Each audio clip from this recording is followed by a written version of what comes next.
বেশ, নমস্কার সবাইকে। নলেজ জার্মিনেশনের একটা নতুন ভিডিওতে তোমাদের সবাইকে স্বাগত জানাই। যে বিষয় নিয়ে এই ভিডিওটা সেটা হচ্ছে যে আজকের ডেটে তোমরা যারা 11-12-এ পড়ছো তাদের সাথে কথা বললে এবং তাদের মধ্যে আমি একটা জিনিস অবজার্ভ করলাম, যেটা হচ্ছে যে সবাই যেটা চাইছে সেটা হচ্ছে যে এম, এই রকম যে একটু চাপটা কম নিয়ে কোনো রকমে পেরিয়ে যাব। আমি একটু ব্যাখ্যা করে বলছি যে দেখো, আজকের ডেটে যারা সায়েন্স নিয়ে পড়ছো তোমরা তাদের মধ্যে ফোর্থ সাবজেক্ট বায়োলজি রয়েছে, ম্যাক্সিমামেরই রয়েছে, কারো কারো হয়তো নেই।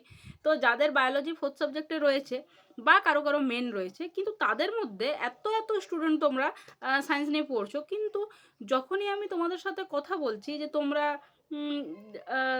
নিটের জন্য প্রিপারেশন করছো, তোমরা জেন পাসের জন্য প্রিপারেশন করছো, সিলেবাস তো একই অলমোস্ট 11-12-এর। তুমি যদি পশ্চিমবঙ্গের সিলেবাসটা দেখো, তোমার এনসিইআরটির যে আসল সিলেবাস তার থেকে পশ্চিমবঙ্গের বই আরও বেশি, অনেক বেশি ইনফরমেশন দেওয়া আছে, ঠিক আছে? এবং তুমি সেটা পড়ছো, তা সত্ত্বেও তোমাদের মধ্যে একটা ভয় কাজ করছে যে না ম্যাম, আমরা পরীক্ষা দেবো না, বা আমরা দিলে বা প্রিপারেশন নিলে সেটা পরের বার মানে 12টা কমপ্লিট করি সেইটা তারপর করব। তো আমার প্রশ্ন অন্য কিছু না, এই যে দেখো নতুন যে সিলেবাস চেঞ্জ হচ্ছে, ঠিক আছে, গভর্নমেন্ট থেকে যে নতুন রুল হয়েছে 11-12-এ যে সেমিস্টার ওয়াইজ, সেখানেও কিন্তু উদ্দেশ্য এইটাই। দেখো এমসিকিউ বেসড প্রশ্ন হবে এবার থেকে ফার্স্ট সেমিস্টার সেকেন্ড সেমিস্টারে, ওই রকম দেখো মোটামুটি একটা শুনতে পাওয়া যাচ্ছে, আমরা যেটা যারা দেখলাম মোটামুটি একটা এইরকম যে এমসিকিউটাকে প্যাটার্ন করে দেওয়া হচ্ছে যাতে ম্যাক্সিমাম এমসিকিউ প্রশ্ন বাচ্চারা সলভ করে এবং তাদের থিঙ্কিং ক্যাপাসিটি এমসিকিউ সলভ করার মতন যেমনি হয়ে যায়। তো সেই জায়গায় দাঁড়িয়ে আজকে তুমি পুরোটাই পড়ছো, তুমি সেল পড়ছো পুরোটা পড়ছো, তুমি 12-এ জেনেটিক্স পড়ছো পুরোটা পড়ছো, এবং তোমার 12-এর পরীক্ষাতে বলো সেখানে এমসিকিউ করতে হচ্ছে, তোমার 11-এর পরীক্ষাতে এমসিকিউ করতে হচ্ছে। এবং আজকের ডেটে প্রশ্ন যথেষ্ট স্ট্যান্ডার্ড, তুমি মুখস্থবিদ্যা প্রশ্ন 12-এ 11-এ আশা করছো ভুল করছো। এটা ডিপেন্ড করে চ্যাপ্টার ওয়াইজ কিছু প্রশ্ন থাকে যে হ্যাঁ তুমি মেমোরি বেসড প্রশ্ন পেয়ে গেলে। সেই জায়গায় আমার প্রশ্নটা এইখানে আজকের ছাত্র সমাজের কাছে যে তোমরা এত ভয় কিসের? এবং আমার যেটা মনে হচ্ছে ভয় হচ্ছে তোমাদের বেসটা অনেকের মাধ্যমিক থেকে অনেকে বায়োলজিটাকে ইতিহাসের মতো মুখস্থ করেছে, আমি কোনো সাবজেক্টকে ছোট করছি না, কিন্তু এটা ঘটনা যে স্টুডেন্টদের মধ্যে ওই প্রশ্ন লিখিয়ে দেওয়া এবং সেই প্রশ্নের উত্তর করা, সেটাই মুখস্থ করা, এবং সেইটা কোনো টিচার বুঝিয়ে দিলেন সেই লেখা প্রশ্নটা। তো সেইটা হয়ে আসছে দীর্ঘদিন ধরে, অনেকে 11-12-এ সেটাই কন্টিনিউ করছে। এতে কি জানো তো, এতে নাম্বার সবাই পেয়ে যাচ্ছ, ঠিক আছে, নাম্বার সবাই পেয়ে যাচ্ছ, কিছু প্রশ্ন কমন চলেই আসছে, এবং টিচারদের এতদিনের এক্সপিরিয়েন্স, ওনারা কিছু এমন প্রশ্ন দিয়েই দিচ্ছেন যেখানে তোমরা লিখে আসছো অবশ্যই মুখস্থ করে। কিন্তু বিজ্ঞান, ঠিক আছে, বিজ্ঞান, জীবন বিজ্ঞান বিশেষ করে যারা মনে করছো যে মুখস্থ করে হয়ে গেল, তারা আজকের ডেটে এই মুহূর্তে তো হয়ে গেল, পেরিয়ে গেলে, কিন্তু পরে পরে যদি এই সাবজেক্ট নিয়ে এগিয়ে যাও অনেক জায়গায় উঁচট খেতে হবে, মানে পড়ে যাবে, মুখ থুবড়ে পড়বে, আর কিছু না। তা আমার বক্তব্য এইটাই যে যাদের এখনও মনে হচ্ছে, যেসব প্যারেন্টসদের এখনও মনে হচ্ছে যে আমার বাচ্চাটা পড়াশুনো তো করছে, সে ভালো, সে মোটামুটিও যদি ভালো হয় এবং তাকে আপনি মুখস্থ বিদ্যা করিয়ে তাকে ভালো নাম্বার, মানে সে একটা 60% পাওয়ার মতো স্টুডেন্ট, অথচ সে মুখস্থ করে 90 পাচ্ছে, তার বেস তৈরি হচ্ছে না, সেই বাচ্চা কিন্তু 11-12-এ গিয়ে এবং ফার্দার আরও ভবিষ্যতে গিয়ে কিন্তু প্রচুর প্রচুর সাফার করবে। আমি বলবো তাদের এখন থেকে বেস তৈরি করুন, তাদের ইনফরমেশন এবং কনসেপ্ট দুটোরই দরকার। মনে রাখবেন, কনসেপ্ট ছাড়া ইনফরমেশন কিন্তু বিষের মতো কাজ করে। আবারও বলছি আমি এইটা অন রিক্স, যে কনসেপ্ট ছাড়া ইনফরমেশন বিষের মতো কাজ করে। অমনি ইনফরমেশন মনে করে পরীক্ষা দেওয়া হয়ে যায়, তারপর পরীক্ষার পর সেটা ভুলেও যায় মানুষ। এবং বেস যদি তৈরি হয়, এবং বায়োলজির মতো সাবজেক্ট আমি হলফ করে বলতে পারি মাধ্যমিক থেকে, মানে ক্লাস 9 থেকে, ঠিক আছে, ক্লাস 9 থেকে, যেখানে আপনি ইন্ডিভিজুয়াল বায়োলজি একটা সাবজেক্ট, লাইফ সায়েন্স একটা সাবজেক্ট হিসেবে পাচ্ছেন আপনার সন্তানের জন্য, বা তোমরা পাচ্ছ, তোমাদের বলছি যে যেই দেখছো ভিডিওটা সবাই মনে রাখবে যে 9 থেকেই কিন্তু সাবজেক্টের বেস তৈরি করা উচিত। তোমাদের যে এই নিটের মতো পরীক্ষা, জেন পাসের মতো পরীক্ষা, প্লাস তোমার এএনএম জেএনএমের মতো পরীক্ষা, এইসব পরীক্ষায় আর্টসের স্টুডেন্টরা ইন্টারেস্টেড হয়ে যাচ্ছে, কিন্তু তোমরা হতে পারছো না, অথচ তোমরা সায়েন্সের স্টুডেন্ট। তো সেইটা ভীষণ দুঃখের বিষয়, আর কিছু না, এটা ভীষণই দুঃখের বিষয় কি তোমাদের মাইন্ডসেটটা এমনভাবে চেঞ্জ করে দিয়েছেন ওনারা, যাদের কাছে তোমরা, যাদের থ্রু দিয়ে তোমরা মোটিভেট হচ্ছ, তোমাদের স্যার ম্যাডামরা।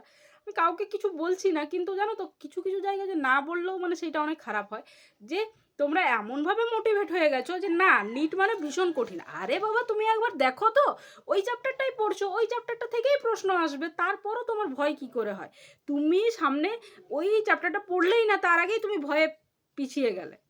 মানে আমি রিসেন্ট কিছু এক্সপিরিয়েন্স থেকে বলছি, জাস্ট 2-3 দিনের এক্সপিরিয়েন্স থেকে বলছি, এবং খুব বাজে একটা আমি দেখলাম ভয় কাজ করছে তোমাদের মধ্যে। তোমরা শুধু চাইছো যে মানে ওই রকমই ওই লিখিয়ে দিয়ে আরে দেখো তোমাকে এমনভাবে তৈরি করা হবে যে তুমি নিজেই লিখতে পারবে, তুমি আরও 5 জনকে লিখিয়ে দিবে। আমার ক্লাস করার পর তুমি আরও, আমি আমার কথা বলছি না, যে কোনো টিচার তুমি যদি বুঝে পড়ো, তুমি যদি মনোহাইব্রিড ক্রস, তুমি যদি ডাইহাইব্রিড ক্রস, তুমি যদি মেন্ডেলিজম বুঝে যাও, তাহলে তোমাকে আর ওই চেকার বোর্ডটা মুখস্থ করতে হবে না, তুমি নিজে চেকার বোর্ড বানাবে, তুমি নিজে সেগ্রেগেশনের সূত্রটা লিখতে পারবে। ঠিক আছে?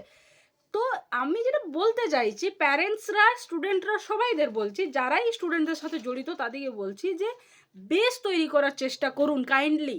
এটা ম্যাথামেটিক্স হোক, ফিজিক্স হোক, কেমিস্ট্রি হোক আর বায়োলজি হোক। এবং বায়োলজির প্রতি যে আপনাদের এইরকম একটা চিন্তাধারা কাজ করে যে না এটা ইতিহাসের মতো, একদম না, এটা ইতিহাসের নয়, বরং ইতিহাসকেও আপনারা বুঝে পড়ার চেষ্টা করুন। মানে যারা আর্টস ব্যাকগ্রাউন্ডে, ইতিহাসও অনেক বোঝার জায়গা আছে। কিন্তু এন্ড অফ দ্য ডে আমি এটাই বলবো যে বায়োলজির মতো সাবজেক্ট যদি আপনি বুঝে না পড়ছেন, বুঝতে চাইছেন না, এবং মনে হচ্ছে মুখস্থ করে বেরিয়ে যাবেন, ভুল ভাবছেন।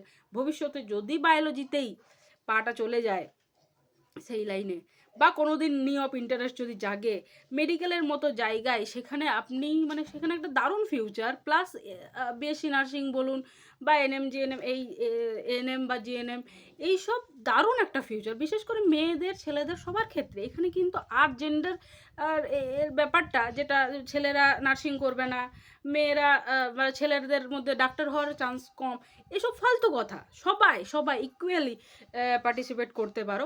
কিন্তু আমি বলছি এইটুকু যে বুঝে পড়ো এবং চেষ্টা করো। মানে যদি মানে যদি সত্যি তুমি এমন সঙ্গের মানে এমন টিচারের কাছে আছো যে তোমাকে বোঝাচ্ছে না এবং বলছেন যে তোমার এই 10টা প্রশ্ন এই চ্যাপ্টার থেকে করলে এইচএসে তুমি 90 পেয়ে যাবে, ওইখান থেকে বের হও। ঠিক আছে? তুমি একটা চ্যাপ্টার থেকে 200টা প্রশ্ন করতে পারবে এমন টিচারের কাছে যাও, যিনি তোমার চ্যাপ্টারটা বুঝিয়ে দেবেন। জেনেটিক্সের মতো চ্যাপ্টার, রিপ্রোডাকশনের মতো চ্যাপ্টার, সেলের মতো চ্যাপ্টার, সেল সাইকেলের মতো চ্যাপ্টার, এগুলো বেস চ্যাপ্টার, এগুলো বুঝবে। তো আমি তোমাকে দায়িত্ব নিয়ে বলতে পারি যে তুমি যদি আমার স্টুডেন্ট হও, তো তুমি নিশ্চয়ই জানো যে 11-এর শেষে বা 12-এর শেষে তুমি কতটা শিখে গেছো, 10-এর শেষে তুমি কতটা শিখে গেছো, তুমি কম্পিটিটিভ লাইনে পড়ছো, তুমি কতটা জানো, তুমি নিটের জন্য পড়ছো, তুমি কতটা জানো। যারা জানো না তারা যোগাযোগ করতে পারো। আমার ক্লাস চলছে, অফলাইন ক্লাস শুরু হয়ে গেছে, 1 সপ্তাহ মানে শুরু হয়ে গেছে, মানে জাস্ট ডেট শুরু হয়েছে, 1-2টা ক্লাস শুরু হয়েছে। ঠিক আছে? তোমরা যোগাযোগ করতে পারো অফলাইন। অনলাইন ক্লাসের জন্য যোগাযোগ করতে পারো। ভয়টা কাটিয়ে একবার সাহস করে যোগাযোগ করে দেখো। দরকার হলে মানে 1-2 দিনও পড়ে দেখো। আমি তোমাকে বলছি রেগুলার পড়ার দরকার নেই, তুমি 2 দিনের ডেমো ক্লাসের জন্য আমার কাছে এসে দেখো। তোমার মাইন্ড তুমি একবার চেঞ্জ করার চেষ্টা তো করো। রিজিড হয়ে তুমি এই সব পরীক্ষা তোমার জন্যই। এই যে নিটের মতো পরীক্ষা, এই যে এনএম জেএনএম পরীক্ষা, বিএসসি নার্সিং, এটা তোমার জন্যই। তুমি কেন ভাবছো যে আমার জন্য নয়, এটা অন্য কারোর জন্য? তুমি সায়েন্সের স্টুডেন্ট, তোমার বায়োলজি আছে, দ্যাটস এনাফ। তার বেশি আর কিচ্ছু প্রয়োজন নাই। তুমি সায়েন্সের স্টুডেন্ট, তোমার বায়োলজি আছে, তুমি ক্যাপাবেল এবং তুমি পারবে। ঠিক আছে? তুমি পারবে, এইটুকু বিশ্বাস নিয়ে এসো। ঠিক আছে? তো আমার এইটুকুই বলার ছিল। তুমি আমার কাছে না, অন্য কারো কাছেও যেতে পারো, কিন্তু মনে রাখবে সেই টিচার অবশ্যই যেমনি তোমার বেস তৈরি করেন। ঠিক আছে? তো আমি আবারও বলছি, বেস তৈরি করলে তুমি একটা চ্যাপ্টার থেকে 20টা নয় 200টা প্রশ্ন করতে পারবে এবং অন্য কাউকে করিয়েও দিতে পারবে। ঠিক আছে? এই রকমভাবে তোমাকে তৈরি করব, এইটুকু কথা রইল। ঠিক আছে? তো আমার এইটা নিয়ে আমার কদিন ধরেই মনে হচ্ছিল যে তোমাদের সাথে কথা বলা উচিত, তো তাই বললাম। চ্যানেলটা যদি কেউ নতুন হও সাবস্ক্রাইব করে থাকবে। ঠিক আছে? অনেক সময় চ্যানেলে আমি অনেক গুরুত্বপূর্ণ তথ্য দিয়ে থাকি এবং কন্টিনিউয়াসলি আমাদের যেরকম লাইভ ক্লাস চলছে সে তো চলবে কি, আগামী দিনে আমরা এনএম জিএনএমের জন্য আরও বেশি ক্লাস করতে থাকছি। এবং তোমরা ইন্টারেস্টেড যদি হও নিটের জন্য, আমরা ইউটিউবে ক্লাস দেব, প্লাস কন্টেন্ট ক্লাস আসতে চলেছে। মরফোলজির প্রচুর ক্লাস অলরেডি আমি দিয়েছি। ঠিক আছে? ট্যাক্সোনমির ক্লাস দিয়েছি, আরও বিভিন্ন চ্যাপ্টার থেকে ক্লাস দেব। ঠিক আছে? ইউটিউব, শুধু যদি আমার ইউটিউব চ্যানেলটাও ফলো করো তো এটা প্রচুর তোমার জন্য। ঠিক আছে? যারা হয়তো অনেক দূরে আছো বা আমার সাথে মানে যুক্ত হওয়ার সুযোগ পাচ্ছ না, তারা ইউটিউবে যুক্ত হয়ে থাকবে এবং ইউটিউবের চ্যানেলে একটা হোয়াটসঅ্যাপ গ্রুপের লিঙ্ক আছে, সেটাতে যুক্ত হয়ে থাকবে। সেখান থেকে প্রচুর কিন্তু সাহায্য পাবে। ঠিক আছে? আমার সাথে সরাসরি যুক্ত হতে পারবে। ঠিক আছে?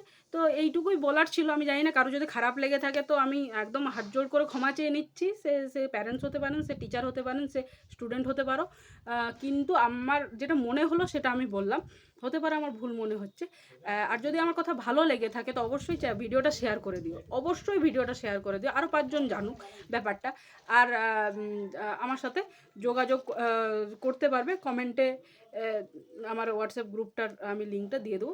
গ্রুপে আমার নাম্বার বা ইত্যাদি ইনফরমেশন পেয়ে যাবে। ঠিক আছে? তো চ্যানেলটায় যারা নতুন দেখছো তারা অবশ্যই ভিডিওটা সাবস্ক্রাইব করে দিও, শেয়ার করে দিও, লাইক করে দিও। ঠিক আছে? চলো আজকের মতো এই পর্যন্তই। দেখা হচ্ছে আরও নতুন কোনো ভিডিওতে।